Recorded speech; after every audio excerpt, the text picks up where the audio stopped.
Team 3, Samantha Darby, on how organizations calculate the value of their brand.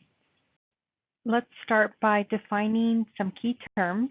Brand value is the financial worth of a brand based on its influence, market position, and profitability. It is important to have brand value because it helps businesses measure impact, secure investments, and strategize their growth. I wanted to provide a real-world example to make some of the things I'm going to be discussing feel more relevant. So I thought it would be great to talk about some shoes. We all know what the Nike swoosh symbol is and the 3 vertical lines, what they represent. We've had these brands around for quite some time, and this visual here shows how Nike has dominated the shoe industry and has done so for quite some time. I did also want to discuss some of the things that we're talking about in building a brand evaluation is not so much how long a company has been standing, and that is a great example of Adidas, which was formed in the 1940s, about 25 years prior to Nike, and Nike's net worth is $97 billion, and Adidas ranges in the $40 billion. So while it is, it adds having some time on the market, it is not everything, which we will be discussing in a bit. Additionally, there is something to be said for having a recognition of even a symbol.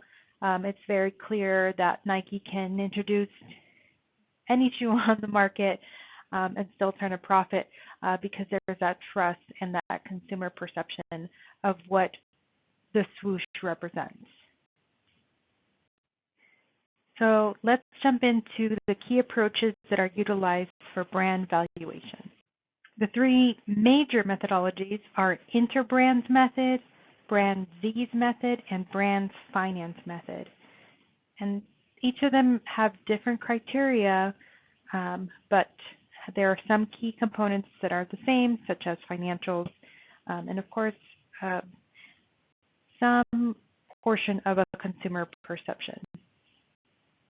Interbrand's brand valuation model has 3 key aspects. The financial performance. Is the product turning a profit? That's a key indicator that it's successful, obviously. The role of brand index. So this measures the brand's influence on purchase decisions. Would you buy that shoe, or are you buying it because Nike is associated with it and you trust that Nike is going to provide you a shoe that's going to last, that's going to meet, your needs as a consumer, whether that be running, for stylish purposes, etc. And then the brand strength. How do we assess a brand loyalty? And what is that competitive standing? If you have 10 shoes on a shelf in a store, what's going to sell? Is it something that's more stylish? Is it something that is, going to support your feet better? It's hard to know that by a visual. So a lot of consumers, when they're shopping for something, like, for example, if I'm starting to become a runner, what shoe do I go to?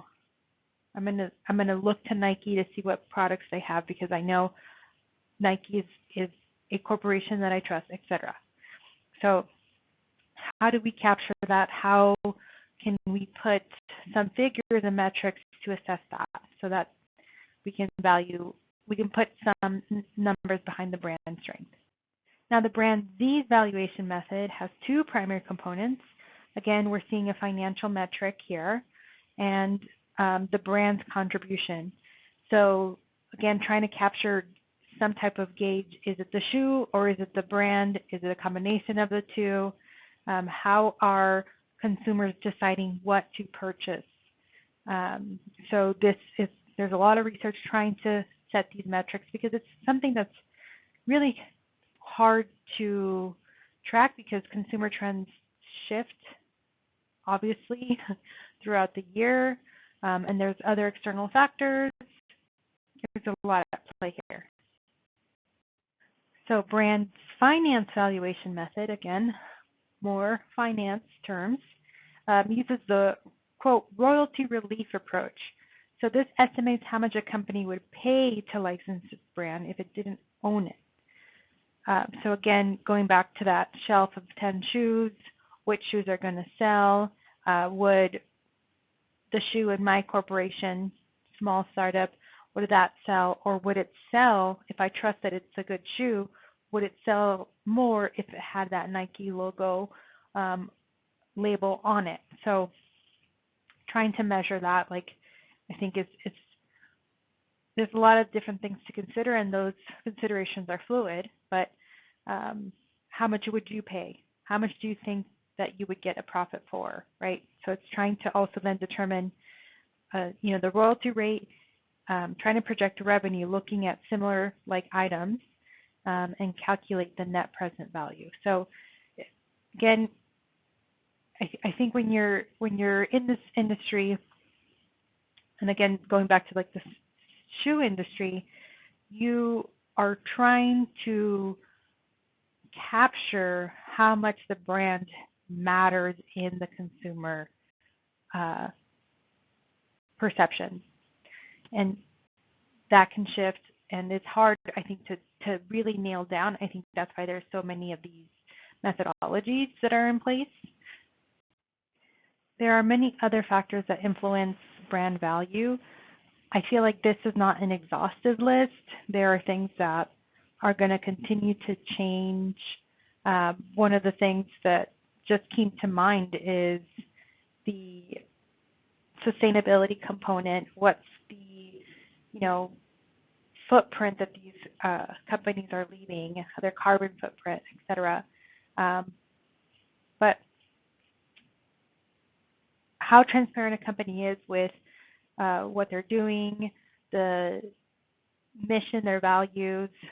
We recently saw Target be basically banned, vetoed by a lot of people due to them dropping their DEI practices, and I think their quarter dropped like $12 billion. Don't quote me on that. I don't recall the figures off the top of my head, but so their presence, how they're engaging with the consumer, is much more important now that we have the World Wide Web connecting us all, and socials, and those who have influence can share these things, and more consumers are aware, and ultimately the consumer is the one that has the buying power. So the consumer perception, I think, is more important now than ever. And the companies who aren't being responsive to that, I think, will eventually be phasing out, as we've seen so many companies do in the last handful of years.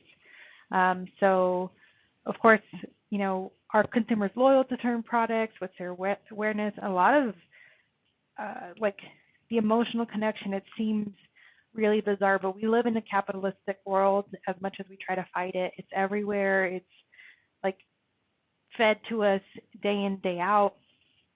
And when I think of, I'm an iPhone user. I've been an iPhone user since the iPhone came out. I could not switch.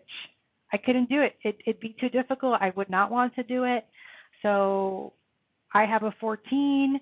There's marketing. You can get a 16. You can get this new phone. I don't really need it. This functions just fine until it doesn't. And I feel like we're forced to buy another one. But so is there emotional connection there? Probably. Do I want to admit it? Absolutely not. But Apple is one of the leading brands out there at $575 billion. That's no joke, y'all. And then we have other things that kind of come into the market. I say in the last handful of years, you saw, so the Yeti was introduced to the market. They were pretty pricey. Not everybody went for a Yeti. And then Stanley Cups came from left field with all their specialty colors. And I don't think anybody needs more than one cup. This is capitalism on steroids, but that market trend has occurred and has really shifted the drinkware market. I think people forget that the whole point of using a reusable bottle is to save on our carbon footprint, but when you have 10 different colors for every season and your vibe, your feeling, whatever, it's just gotten out of control in my opinion. But that's certain things that are marked on the market trends that are shifting, and then of course you're always thinking about your competitive position. If Stanley's going to release a new cup, then Yeti had to come soon and bring out new colors, and now they're just having this color war. I don't know that we need 500 colors of a cup, but apparently that's the real life these days. And I'm just rambling, so I'm going to just halt right here. And just to try and put some figures to these top brands, I think everybody knows Apple, Google, Amazon. And like I stated previously, Apple, their net worth is 575 billion. Google is 413 billion, and Amazon 356 billion. And just because I was talking to my sneakerheads out there, Nike is 97 billion. So obviously Nike is the dominator in the shoe game and athletic wear, whereas Amazon they're just taking over the world. That's the top company out there, point blank, 575 billion. And Apple could basically do what they would like because they're the lead. They have access to finances. They're going to keep growing. They're going to keep holding their brand value and essentially continue to influence the market. So in conclusion, brand valuation is a mix of a lot of factors, including financial performance, how the consumer feels about it, and the strategic positioning. Companies are going to use different models, but ultimately they're all trying to see how well their product will do by measuring the influence and, of course, maximizing the value of their product. That concludes my presentation. Thanks for watching and listening to me ramble.